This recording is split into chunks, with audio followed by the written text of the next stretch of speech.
សួរមករៀនសរសេរពាក្យបុរាណតទៀតគឺអក្សរតូនេះសរសេរអក្សរតូយើងសរសេរអក្សរតូមកអក្សរតូនេះអក្សរតាកហ្នឹងឯងនេះអក្សរបុរាណអក្សរបុរាណអក្សរតហើយដាក់ស្អាមកនេះហើយជើងវោចឹងហើយជើងវោហើយអក្សរធូមកនេះអក្សរ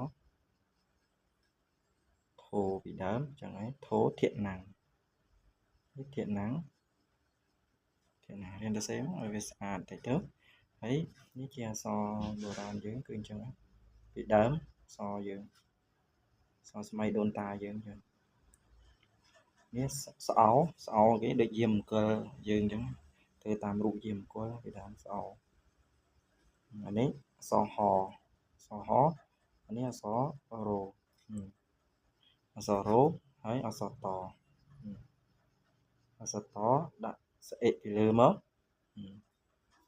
អក្សរសមួយទៀតមកអានេះអក្សរសទីអញ្ចឹងបានដែរអក្សរសជើងម៉ូវាក្រោមមកលឹបចាស់មកគេទេហើយអក្សរឡូនេះអក្សរឡូពីដើមនេះទីអញ្ចឹងដាក់ស្អមកអក្សរផូអានេះអក្សរផូសម័យពីដើមហើយដាក់ស្អាមកហើយអក្សរតមួយទៀតមកឡាច់មកហើយវិរាមៈពីលើលឹបយើងអានមកតតថ្វាធិណាំងយោហរតិសមលោភិតគឺបាយបាយនេះលាប៉ុណ្ណឹង